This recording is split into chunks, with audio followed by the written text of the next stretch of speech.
वक्रतुंड महाकाय सूर्यकोटि समप्रभ निर्विघ्नं कुरु मे देव सर्वकार्येषु सर्वदा। वक्रतुंड महाकाय सूर्यकोटि समप्रभ निर्विघ्नं कुरु मे देव सर्वकार्येषु सर्वदा। राधे राधे, जय श्री कृष्णा। मैं सीमा सिंह आप सभी धर्म प्रेमियों को सादर प्रणाम करती हूँ। आज मैं आपको फाल्गुन मास की पहली कथा सुनाने जा रही हूँ। ऋषि बोले कि हे महाभाग सूत जी, हे प्रभु आप धन्य हैं। वह चांडाली कौन थी जो शिव जी की पूजा करने से शिवलोक को प्राप्त हुई? वह कथा हम सुनना चाहते हैं। तब सूत जी बोले कि हे द्विजों, वह चांडाली पहले जन्म में सोमिनी नाम की एक परम सुंदर ब्राह्मण कन्या थी। जब वह युवा हुई तो उसके पिता ने उसे एक योग्य ब्राह्मण से उसका विवाह कर दिया। कुछ समय तक वह अपने पति के साथ रमण करती रही, परंतु एक दिन उसके पति को एक अज्ञात बीमारी ने घेर लिया, जिससे उसकी मृत्यु हो गई। सोमिनी बड़ी दुखी हुई और शोक करती रही। उदास भाव से वह अपना वैधव्य जीवन व्यतीत करने लगी, परंतु ज्यादा समय वह अकेली नहीं रह पाई। वह काम से पीड़ित होकर व्यभिचारिणी बन गई। कुल कलंक की कुत्सित कर्मों को जानकर उसके परिवार वालों ने उसे निकाल दिया। अब वह स्वेच्छा से विचरण करने लगी। तब वह वन में रहने लगी। तब एक शूद्र उसे स्त्री बनाकर अपने घर ले आया। शूद्र के साथ रहने से वह ब्राह्मणी भी मांस मदिरा खाने लगी और मैथुन में तत्पर रहने लगी। तब एक दिन उसे एक कन्या का जन्म हुआ। एक दिन जब उसका पति किसी काम से बाहर चला गया तो पीछे से उसने बहुत अधिक मदिरा पी ली। मदिरा पीने के बाद उसे मांस खाने की इच्छा हुई, लेकिन उसे मांस कहीं नहीं मिला। तब वह एक गाय भैंसों के ग्वाड़े में चली गई और उसने एक बछड़े को मार दिया। घर लाकर जब उस बछड़े को पकाने लगी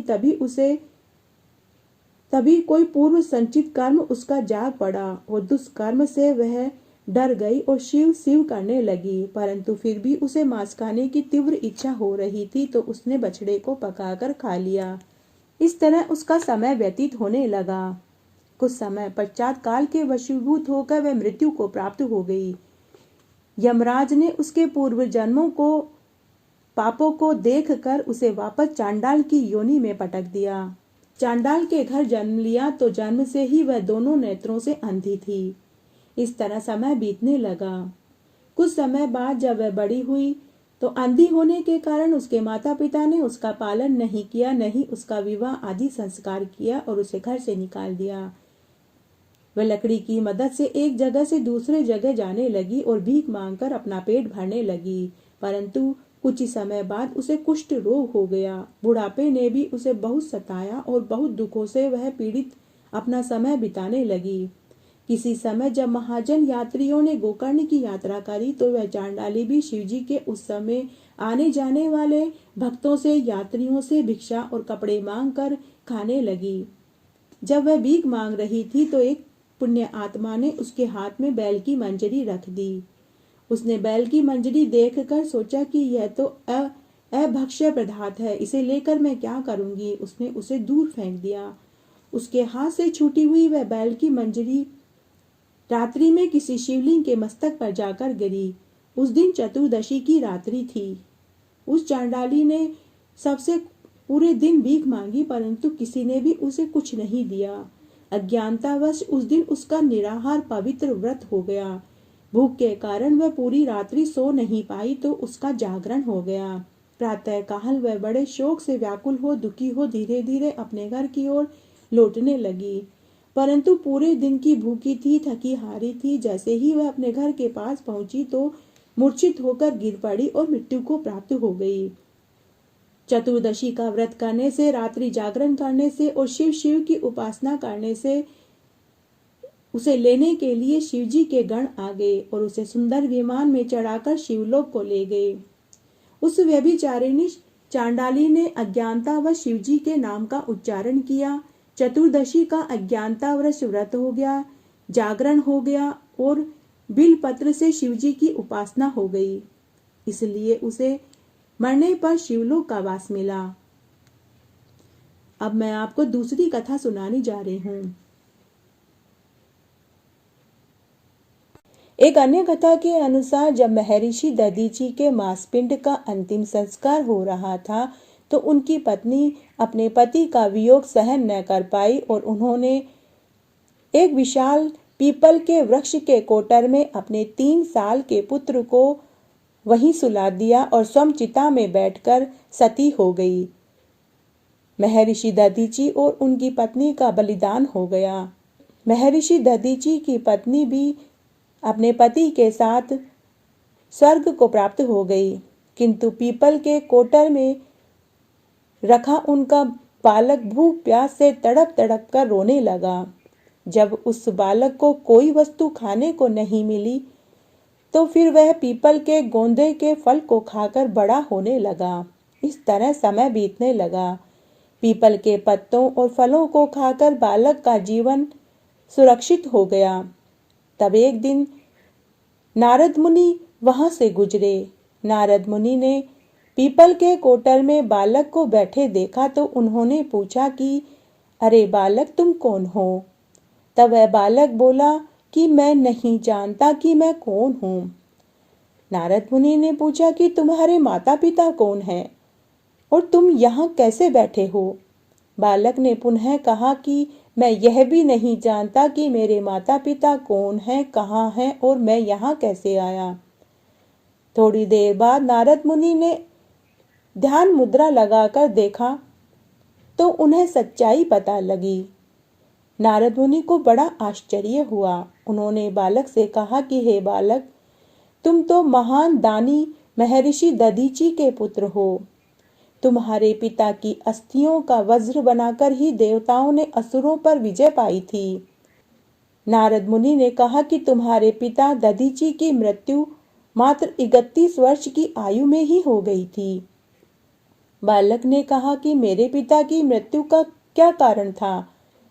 नारद मुनि ने कहा कि तुम्हारे पिता पर शनिदेव की महादशा चल रही थी। तब उस बालक ने कहा कि मेरे ऊपर आई विपत्ति का क्या कारण था? तब नारद मुनि ने कहा कि मुझे लगता है शनिदेव की महादशा के कारण ही तुम्हारे पिता की मृत्यु हुई और उसी कारण तुम इस अवस्था को प्राप्त हुए हो। इतना बताकर देवऋषि नारद ने पीपल के पत्तों और गोंदों को खाने वाले बालक का नाम पीपलाद रख दिया और उसे दीक्षित किया। नारद मुनि के जाने के बाद उस बालक पीपलाद ने नारद के बताए अनुसार ब्रह्मा जी की घोर तपस्या करी। तब ब्रह्मा जी ने उस बालक पीपलाद से कहा कि हे पुत्र, मैं तुम्हारी कठोर तपस्या से अति प्रसन्न हुआ। तुम अपने लिए कोई वर मांगो। तब उस पीपलाद ने अपनी दृष्टि मात्र से किसी भी वस्तु को जलाने की शक्ति मांग ली। ब्रह्मा जी ने उसे यह वर दे दिया। ब्रह्मा जी से वर मिलने पर सर्वप्रथम पीपलाद ने शनिदेव का आह्वान किया और अपने सम्मुख प्रस्तुत किया। सामने पाकर जैसे ही शनिदेव पीपलाद के सामने आए,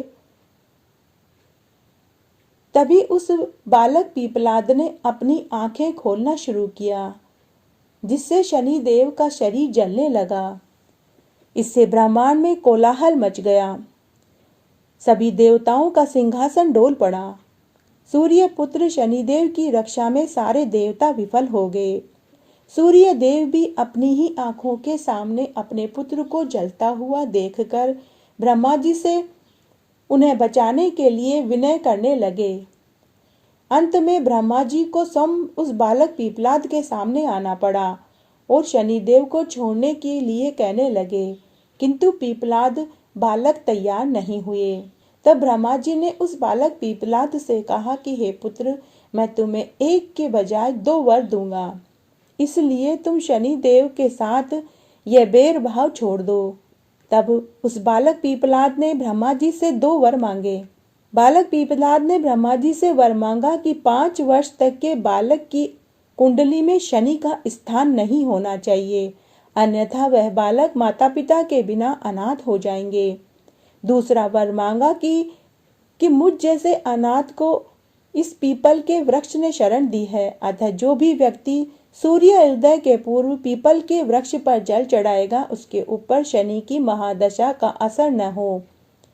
तब ब्रह्मा जी ने तथास्तु कहकर उसे 2 वर दे दिए। तब पीपलाद ने जलते हुए शनि को अपने ब्रह्मदंड से उनके पैरों पर आघात करके उन्हें मुक्त कर दिया, जिससे शनिदेव के पैर क्षतिग्रस्त हो गए। वे पहले जैसे तेजी से चलने लायक नहीं रहे, अपितु शनैश्चरति, ये शनैश्चर अर्थात जो धीरे चलता है वही शनिश्चर है। इस तरह आज मैंने आपको फाल्गुन मास की पहली कथा सुनाई। आगे की कथा कहानी के लिए भी आप इसी तरह मेरे साथ बने रहें। धन्यवाद।